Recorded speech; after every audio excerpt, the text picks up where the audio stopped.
નમસ્કાર મિત્રો, હું છું વિજયભાઈ જળુ, દીવ મિરેલનું થાનગઢથી. અત્યારે આપણે વોર્ડ નંબર 4માં પહોંચ્યા છીએ, જ્યાં રહીશો બહુ પરેશાન છે. તો ચાલો તેમની સાથે જ વાત. થાનગઢ વોર્ડ નંબર 4માં નગરપાલિકાની ગંભીર બેદરકારી, રહેણાંક વિસ્તાર બન્યો ઉકરડો.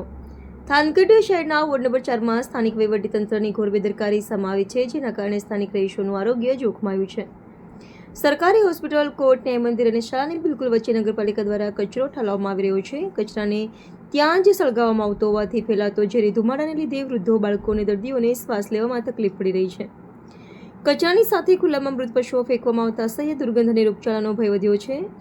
શાળા પાસે જ ગંદકી હોવાથી બાળકોના સ્વાસ્થ્ય સામે ગંભીર ખતરો ઊભો થયો છે. પ્રતિનિધિ જળુ, વિજયભાઈ, થાનગઢ. નમસ્કાર મિત્રો, હું છું વિજયભાઈ જળુ, દીવ મિરેલનું થાનગઢથી. અત્યારે આપણે વોર્ડ નંબર 4માં પહોંચ્યા છીએ, જ્યાં રહીશો બહુ પરેશાન છે. તો ચાલો તેમની સાથે જ વાત કરીએ. બેન, આપનું નામ જણાવશો? હાલો, મારું નામ છે ગીતાબેન.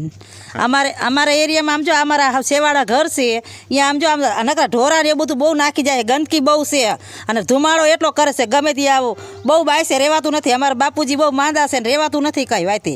નગરપાલિકામાં તમે કાંઈ નગરપાલિકામાં કાંઈ જાણ કરો ને, અમે જાણ કરી નથી. તો કાલ કેટલા વાગે બધું હળગાવ્યું હતું? કાલ સાંજે હરગાયું હતું બધું, અહીંયા 5 વાગ્યા પછીનું. હજી હળગે જ છે? હા, હજી હરગે જ છે, ચાલુ જ રહેશે એમને હરગવાનું, ઊંડું હાયલું જાય હરગવાનું.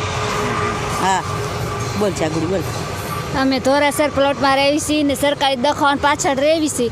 અમારા ઘર પાછળ કેટલો ધુવાણો આવે, અમે રહી જ ન શકતા. અમને છાતીમાં ગભરામણ થાય છે અને અમારા છોકરાની છાતીમાં ગભરામણ થાય. ધુવાણાના હિસાબે ઢોરા મારેલા અહીંયા નાખી જાય, એ હરગાવી જાય, ટ્રેક્ટરમાં બધું નાખી જાય છે.